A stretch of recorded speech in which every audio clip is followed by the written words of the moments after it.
Assalamualaikum warahmatullahi wabarakatuh. Saya Nere Febrina dengan NIM 221010544494. Saya di sini akan mempresentasikan tugas analisis manajemen dana bank yang berjudul Kebijakan Keuangan PT Bank Jago Tbk Arto. Lalu selanjutnya di sini adalah latar belakang. Menurut Hasibuan pada tahun 2016, manajemen dana bank adalah kegiatan perencanaan, pengorganisasian, pengarahan, dan pengendalian atas penghimpunan dana dari masyarakat serta pengalokasian dana tersebut dengan tujuan untuk memperoleh keuntungan atau profitability dan mempertahankan likuiditas yang cukup. Lalu secara fundamental ini adalah kegiatan perencanaan dan pengendalian atas penghimpunan dana dari masyarakat atau penghasilannya. Tujuannya itu ada dua arah untuk mencapai profitabilitas maksimal bagi pemegang saham, namun tetap menjaga likuiditas agar nasabah tetap percaya. Manajemen dana itu juga inti operasional yang menentukan hidup matinya sebuah bank. Lalu selanjutnya di sini ada fungsi dana bank. Mengapa sih dana strategis? Dana sangat strategis bagi bank. Pertama, karena untuk membiayai operasional seperti gaji dan infrastruktur digital. Yang kedua, sebagai penyangga untuk untuk menyerap risiko kerugian. Selain itu, dana juga menjadi tolak ukur daya saing. Jadi semakin besar dana yang dihimpun, semakin tinggi kredibilitas bank tersebut di mata masyarakat dan regulator seperti OJK. Bisa dilihat di sini fungsi dana bank menurut Nurul Ihsan pada tahun 2014 itu antara lain fungsinya sebagai sumber dana biaya kegiatan operasional, terus sebagai penyangga atau cushion, terus sebagai tolak ukur daya saing, dan sebagai alat pemenuh ketentuan regulasi. Lalu selanjutnya ada sumber dana bank. Sumber dana bank itu merupakan usaha bank dalam memperoleh dana yang akan digunakan untuk membiayai seluruh kegiatan operasionalnya. Seperti bank mengelola 3 kategori di sumber dana. Pertama, ada modal sendiri dari pemegang saham.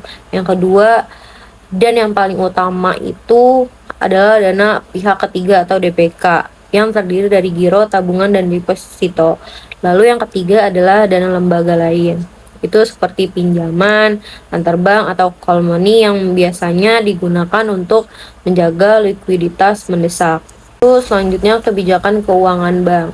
Kebijakan keuangan bank sendiri itu merupakan sekumpulan keputusan strategis dan pedoman operasional yang ditetapkan oleh manajemen bank untuk mengelola sumber daya keuangan secara optimal guna mencapai tujuan jangka panjang.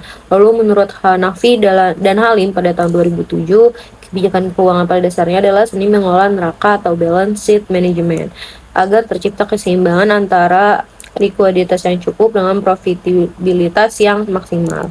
Lalu dalam manajemen keuangan terdapat tantangan yang disebut itu dilemma of liquidity and profitability. Di satu sisi bank harus selalu sedia uang tunai untuk membayar nasabah setiap saat, namun di sisi lain menyimpan lalu banyak tunai. Nah, itu akan mengurangi pendapatan bunga. Oleh karena itu, kebijakan aset dan liability management atau ALMA menjadi instrumen vital untuk menjaga keseimbangan arus kas masuk dan keluar. Lalu selanjutnya ada jenis-jenis kebijakan keuangan bank. Menurut Kasmir pada tahun 2014 dan Fetzal Rifai pada tahun 2013, dalam rangka menjalankan fungsi intermediasi secara sehat dan keberlanjutan, manajemen bank harus menetapkan serangkaian kebijakan keuangan yang terintegrasi. Adapun jenis-jenis kebijakannya yaitu pertama kebijakan penghimpunan dana, funding policy, kedua kebijakan penyaluran dana, lending policy, dan kebijakan likuiditas liquidity policy, dan terakhir kebijakan permodalan capital policy. Nah, untuk hal ini bagaimana si Bank Jago ini menghimpun dana? Mereka ini nggak lagi bergantung pada kantor cabang fisik. Strategi utama mereka ini adalah meningkatkan porsi dana murah atau CASA. Nah, melalui integrasi fitur kantong di aplikasi Gojek dan Tokopedia, dana masyarakat ini mengalir masuk secara otomatis dan stabil. Ini membuat biaya dana atau cost of fund mereka jauh lebih efisien dibandingkan bank konvensional. Lalu selanjutnya ada profil PT Bank Jago Tbk Arto. Sekarang kita bisa masuk ke subjek penelitiannya. Jadi si PT Bank Jago Tbk ini awalnya bank ini bernama Bank Artos yang didirikan tahun 1992. Namun pada tahun 2019 terjadi akuisisi strategis yang mengubahnya menjadi Tech Based Bank. Nah, visi mereka ini sangat jelas. Visinya adalah menjadi bank digital yang terintegrasi dengan gaya hidup melalui strategi embedded banking dalam ekosistem raksasa seperti Goto dan Bibit. Lalu di sini ada ringkasan laporan keuangan PT Bank Jago Tbk periode 2023 dan 2004. Kita lihat di data keuangan mereka ini membuktikan keberhasilan strategi mereka, yaitu meningkatkan porsi dana murah atau CASA.